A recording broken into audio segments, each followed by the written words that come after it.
Hello, John Talley here with Partzilla.com, and welcome back to our studio on this fine Friday afternoon. I've come to the conclusion that time's accelerating because it seems like we just did this yesterday and a whole week went by like that. But we are back, and we're going to answer a few questions, and I'm going to go ahead and start off with a couple that I missed at the end of last week. So let me bring those up, and then we'll dive into whatever you send me this week. All right, Walter is asking me a question. I have a 2007 Suzuki GSXR 600 with rust in the tank. What can I use to get the rust out?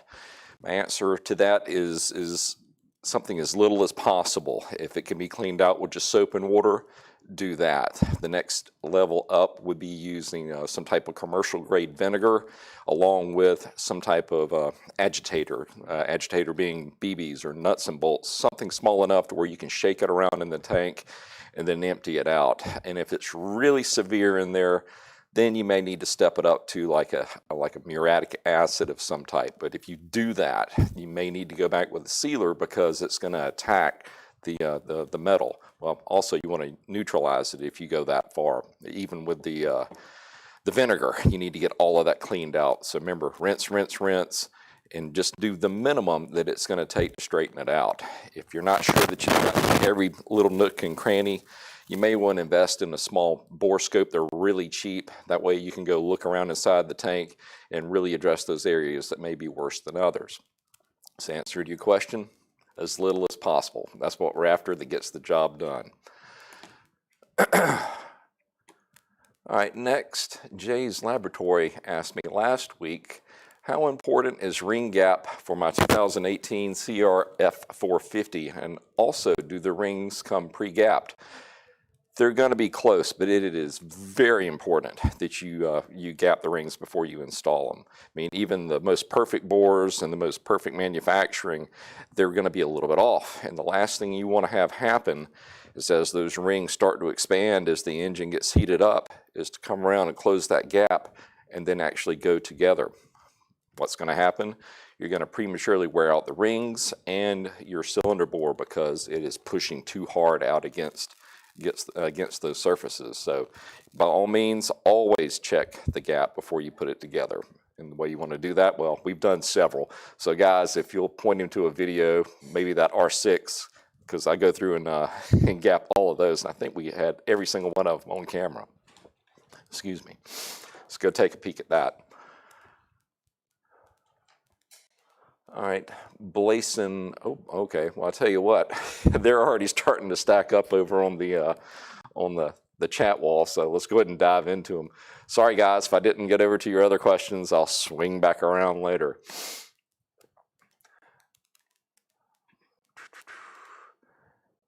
Nate is asking me, wiring up a tether kill switch, Pro design on a Honda Rancher, trying to run the GNCC tomorrow. Well, it should be one of two ways, depending on type of machine. Well, it is a Honda Rancher, so that is going to be a complete circuit, I believe, whereas some, especially on motocross bikes, they would just run a single wire up there, you hit the kill switch, and it just grounds it out. So there should just be two wires for you to tap into, depending on what type of kill switch that you're hooking up. There shouldn't be any polarity, because you're basically just making a connection that's going to kill the machine. So that should be just two wires, more than likely. On the Honda Rancher, it's going to be. All right, Jason is asking me, hey, John, how do I remove the front drive shaft on a 96 Honda Foreman 4x4? All right, well, there's two ways you can probably attack this. I believe there's a little bit of give, but you're going to have to create some distance in between the front differential and the engine itself. You do that one of two ways. Either A, shift the engine back, or the differential forward. I think I would go for the differential forward. You should be able to just unbolt it and leave the drive shaft or the CV joints attached to it, shift it forward just enough, and then get it out. And actually, I believe it's got a spring on the back side where you can pull it into the socket for the engine, and that's going to give you enough clearance to bring it out. Been a little while on a 96 Foreman, but I'll look after we're done just to make sure I'm right about this. But I'm pretty sure I am. It's just been a little while. Chris is asking me, good afternoon, John. I have an '05 TRX 450 that was set up for racing when I bought it with no lights, and I was wondering how high a watt LED pods was safe to put on without taxing the stator too much. Well, in '05, that would have had just a regular type, just filament type bulb in it. So providing that your LED setup, whatever it may be, is compatible with replacing that type of bulb, it shouldn't have any trouble with it at all, because your LEDs are going to pull maybe 10% of what an equivalent filament type bulb would draw from the system. So I think you should be fine on that. But if you would pull the specs back on, or go look up the part number for the '05 light bulb for that particular machine, and it's probably on the order of somewhere around 25 watts. I would bet your LEDs are going to be a whole lot less than that. But that way you'll know you'll be in the ballpark if you can find the wattage of that particular bulb. And guys, if y'all can look that up for him before we finish up, and maybe let Chris know that he's in the ballpark, that'd be great. All right, this is an interesting. Freddie's asked me, it's a 2006 Honda Rancher. Valve adjustment screw seems to be backing off and going out of adjustment. Whoa, yeah, that would be a problem. Couple of questions. Are you sure you're putting the correct amount of torque just to lock it down once you make your adjustment? I know it can be really tricky, especially when you're under there and you're trying to keep all the dirt out of it. Sometimes after you make your adjustment, you don't quite get it snugged down enough, and actually Motion Pro makes a great set of valve adjustment tools where they've got the wrench down low, and then they've got the actual adjustment handle, if you want to call that, or adapter up top. You dial it in with on your feeler gauge, hold it still, and then bring that that cinching bolt down to hold it in place. If those two things are actually, you're sure you've got them tight and they're still loosening up, I think I would either A, go ahead and replace them, or B, take off that cinch nut, go ahead and put a little drop of some type of Permabond or Loctite in there, readjust it, and maybe that'll hold it in position. But that's a last ditch effort. You shouldn't have to do that. So I wonder if the threads are just getting a little bit worn out. Hopefully it's not on your rocker arms, so you can just get away with replacing the actual adjustment screw itself. Jason made a comment about the video on the Honda Grom 125. Just curious, Jason, did you actually watch all of them put together? We just released it. I guess this is its 1-year anniversary when we completed that machine. The editor went through and strung everything together into one 2-hour video. What the heck? So I'm just curious if you watched it, and if you did, how much did you watch? Get back to us on that. Go away, Fly. This is not a presidential or a vice presidential debate. Get away from me. Brandon's asking me, I need to know how to adjust the switch throttle lever on a 2006 Honda TRX 450ER. I'm not exactly sure what you're asking me here. The switch throttle lever. As far as just adjusting the throttle itself, I believe that one is the coarse adjustment is going to be in line on the cable itself. That'll get you in the ballpark, and then you do the fine adjustment up top at the lever itself. But I'll have to go back and look at that one. Or, which one are you talking about here? So give me a little follow-up, and I'll see if I can get it answered. Taff is asking me, hi, my 4-stroke 400 doesn't idle when its valves maybe, I don't know, what do you think? All right, so you're telling me your 4-stroke 400 doesn't idle, and you're saying that the valves may be out of adjustment? You give me a little bit more information, Taff. I don't quite follow you on that. When it's cold, it doesn't idle. Okay, oh, did he respond down low? Thanks. All right, well, that would make me wonder if your carburetor is actually choking it correctly, because it's gonna demand more fuel than it needs air when it's cold. So I would check the choke circuit on it and see if that's the problem. All right, Fred is asking me, Honda Zoomer X 2014, what aftermarket suspensions are my options if I opt to use a 130 tire. Thanks, John. Big fan from PH. Fred, I hate to admit this, but I'm not that familiar with that particular model, so I'm going to have to defer that till next week so I can take a peek at that that exact make and model and see if a 130 will get in there. I'm a pretty deep well of knowledge, but you got me on this one. So give me a little bit of time to figure this out next week, and then I'll lead off with yours. How's that? Deal? All right, Carlos is asking me, how can you remove stainless steel rust on the exhaust pipes? Okay, there is actually a fantastic product out there called Semichrome, and I think we did a short video of just cleaning up a rim with it, and this stuff is amazing. I mean, I discovered it, actually cleaning up the stainless steel railing on my boat several years ago. And I've yet to find anything it really can't straighten out, providing it's not pitted. But look into Semichrome, and I believe we carry that. So if you would give him a link so he can go pick up some. Matthew's asking, any plans for a CB300 mod video? Sure, we can look into that. Guys, put that on the list.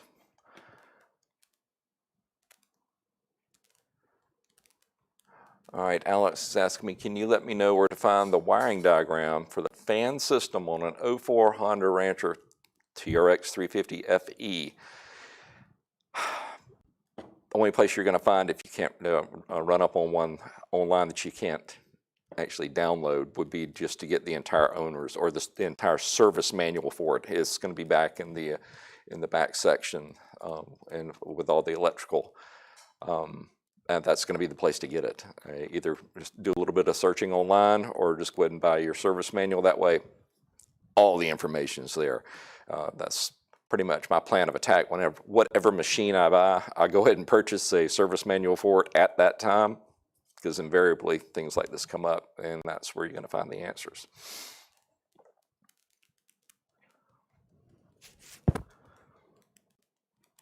Okay.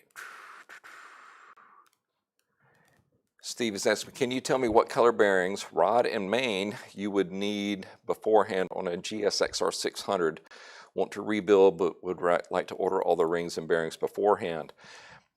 I've actually never done a GSXR 600, but I can tell you if it's set up anything like an R6, they will have a factory set of stamps, or the Yamaha has stamps on the engine cases themselves, and then they'll have some other markings on the crankshaft. And between those two, that is how you would determine what size bearings need to go in there.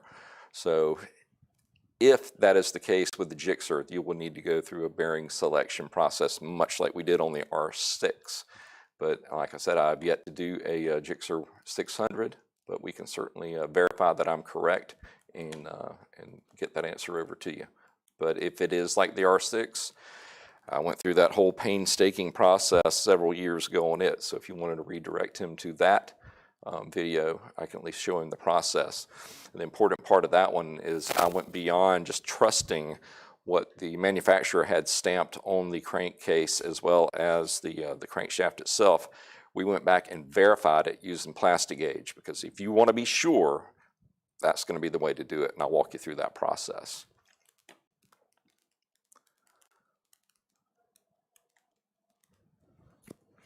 All right, Roop is asking me, hello, John, I have a question that no one else seems to answer. Oh boy, the gauntlet's been thrown. My 125 four-stroke dirt bikes skips a spark when warmed up like every 5 minutes. Why is that? It almost dies, but then it keeps going. So you're saying it just runs long and then it'll just drop, the ignition will drop out real quick. That can be a variety of things, honestly, and it could be a huge range. I mean, I've even seen a bad connection on, or bad ground connection on the battery calls, what you're describing right here. But it is definitely an intermittent problem somewhere on the ignition and or electrical system. Start with it simple. go ahead and check your grounds on your batteries. Make sure that there's no corrosion in there. And after that, well, then check your connection on your ECU, and then whatever type of CDI, whether it be built into the ECU or separate, that's actually sending the spark to the spark plug. It's going to be a process of elimination, always is with electrical, but always start with the simplest stuff first. Check the grounds and then move from there. All right, got that answered. Ooh. All right, Nick. I give thanks to God every day. I put my battery in backwards and my fuse is melted and started smoking. What do I do? Unfortunately, Nick, you're going to need to replace your wiring harness, and hopefully it did not damage anything beyond that as far as your ECU and the different devices that it was connected to. I would not try to straighten out a harness that has suffered that kind of trauma. You may think you've gotten all the wires replaced that you need to, but when it actually gets connected backwards and all those wires heat up where they're not supposed to, they start burning into each other or melting into each other and making connections, and it just creates a nightmare. I'm sorry you're having to go through this, but now's the time just to go ahead and strip the machine down to where you can get to the entire wiring harness and get it replaced. Sorry to be the bearer of bad news, but I wouldn't trust any repairs when something that severe happened to it.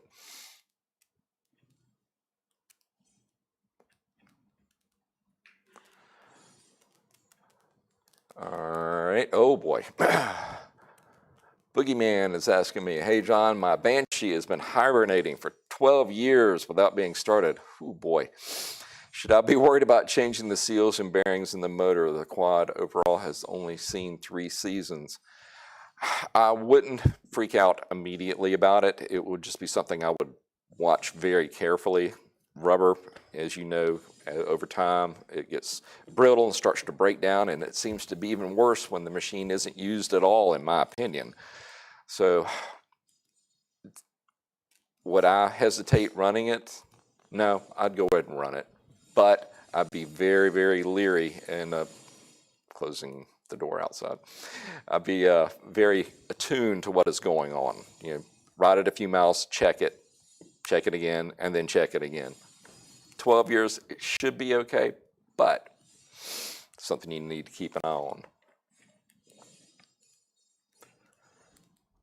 All right, Gulam is asking me, hi John, I have an overheat issue with a YFC 450F 2014. How can I find out without dismantling the cylinder head gasket is bad? Okay, there's a couple of different ways you can do this. One, just start off with a simple compression test and see if she was at least developing the right amount of pressure. If that's the case, what's really going to show it is to do a leak down test. And when you do that, you'll bring the engine around to top dead center, put in an air source with a known 100% value, and whatever percentage it drops, that's going to be your leak down percentage. The other thing it allows you to do is to sit there and listen, and you can determine, all right, am I losing pressure past the valves because they're supposed to be shut? Or is it escaping down into the bottom end a little, because that means the rings are worn. So how do you know if your head gasket's gone? Well, more than likely, it probably went into the outer jacket where your cooling system is. So then you'd want to take off your radiator cap and see if it's actually pressurizing your radiator.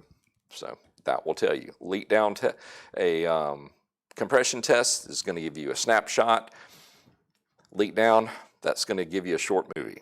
That's my comparison there. A lot more information can be gleaned from a leak down test. And I'm pretty sure we've done a couple of different videos showing the leak down tester. So guys, if you would point him in that direction.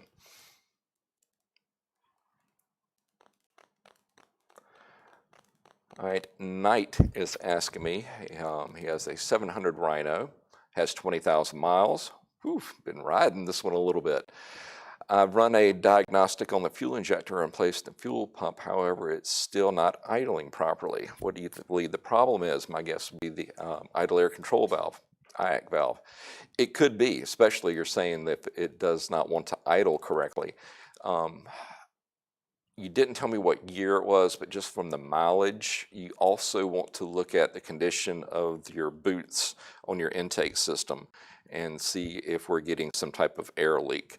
Because if one of those boots is cracked, it's allowing air to get around and get pulled into the engine that's basically unmetered, and that is going to make it idle funny. But your IAC valve could be it. I'd make sure that the boots were okay before I spent the money on an IAC, because once you do, I don't think they're returnable. So go for the simpler things first, and then go after that IAC valve. Nick came back. I've never stripped anything down before, but 2 fuses melted, and the wires connected to them are burnt. The smoke started heading down to my starting solenoid. It didn't smoke anywhere past that. I still wouldn't trust it. I mean, unless you want to fillet open your entire wiring harness and check every little wire individually and then loom it back together, that's a big ask, a really big ask. If your make and model is available, just go ahead and replace it. That gives you peace of mind. If it's an older model where you have no choice, okay, I can understand that. But I would go ahead and replace it still.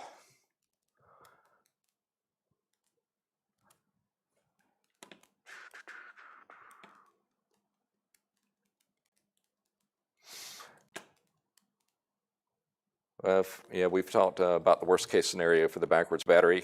I think you're experiencing it, especially if it actually melted the fuse housings. That is a mess. All right, Kendall's asking me, hey John, I have a 2007 GSXR 600, and I was wondering if it's possible to put a 2007 GSXR 1000 motor in it. Well, Kendall, like anything, anything's possible if you're into that level of fabrication, but basically very little of your GSXR 600 would lend itself to accepting a GSXR 1000. I mean, granted, they may look the same or look similar from a distance, but I think that would be a big ask. I think it'd be simpler just to sell the 600 and go ahead and find a good GSXR 1000. Matter of fact, the one that we've done so much work on, it's actually coming up for sale, so drop us a line. Maybe we can ship it out to you wherever you are. Oh, Jason has asked me, how often do you need to adjust valves? And what do you adjust the valves on a Foreman 400? Off the top of my head, I don't remember, but I think it's around 12 thousandths and 16 thousandths. I mean, it's not a lot, but once again, if you go ahead and buy that service manual, it's going to have all that in there. Not a quick search will reveal that answer.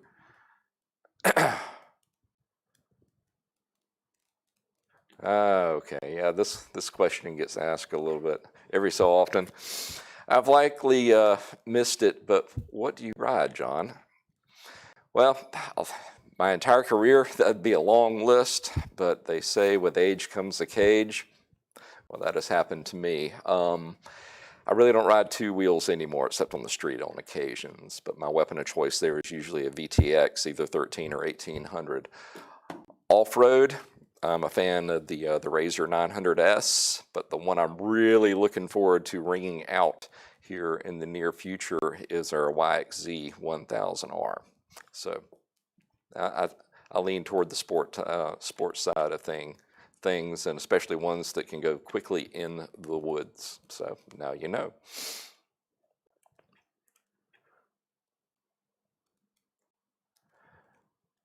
Rupa's asking me another question. John, here's a dumb question. There's no such thing as a dumb question. How much can I get out of my 125 4-stroke, very frequently maintained, almost never at full throttle? If you're wanting to find out what your machine's worth, you can go to either NADA online, or the one I prefer, I think is more accurate in real world, is Kelly Blue Book. Put in your year, make, and model and condition, and then they will kick out for free what your machine should sell for, depending on where you are. They actually want to know your location. So Kelly Blue Book, kbb.com, and take a peek.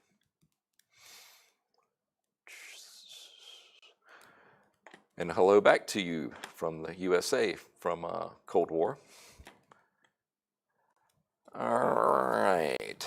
Pedro is asking me, I have a 2017 RZR XP, but it keeps blowing the belt like every 20 miles, even after I follow the procedure to break in a new belt. I've already put in like 4 belts. It gets stripped off always from the top and always turned upside down. Maybe time to take a look at your sheaves, because they are ripping your belt apart. I believe we have a video where I go through looking. It was actually on a Ranger, where we went and looked at the 2 sheaves and how they operate, and looking at the surfaces. The other thing, you want to prep the surface somewhat, make sure it's not glazed on either the primary or secondary sheaves. You want to get that clean. You may need to take them off, get them cleaned up, and I just do a very light sanding to knock off any glazed, where they can then, if you want to say it, just kind of meld in with the new belt. The other thing I want to suggest is, what environment are you in, and are you in high or low gear?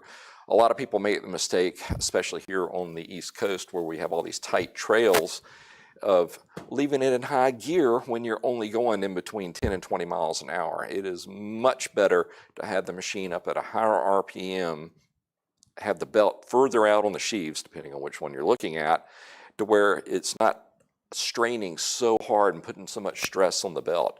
So if you're in some really tight woods, make sure you're down in low. It's no big deal just to click on the fly to switch it into high. But if you're using the correct gear on it, go ahead and take a look at those sheaves and see what they look like in there. I usually don't answer questions like this because I don't like playing favorites. But what is your favorite utility quad? The one I still own, 2003 Honda Rancher, 2-wheel drive, manual shift. Love that machine.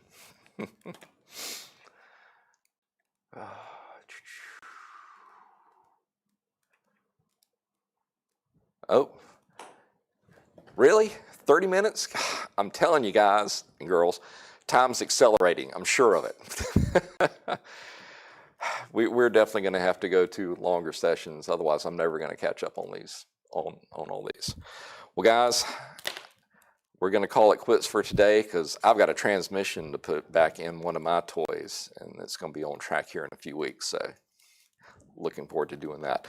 Well, listen, guys, we just want to say thanks for coming out and spending a little bit of time with us. And it's fun. I like doing this stuff, and definitely want to say thanks for shopping here with us at Partzilla, because like I've said before, it makes all of this possible, and we're all in this thing called life together, right? Once again, we just want to say thank you. Have a great weekend. Have a great week, and God willing, we will be back here next Friday at 3 o'clock. God bless.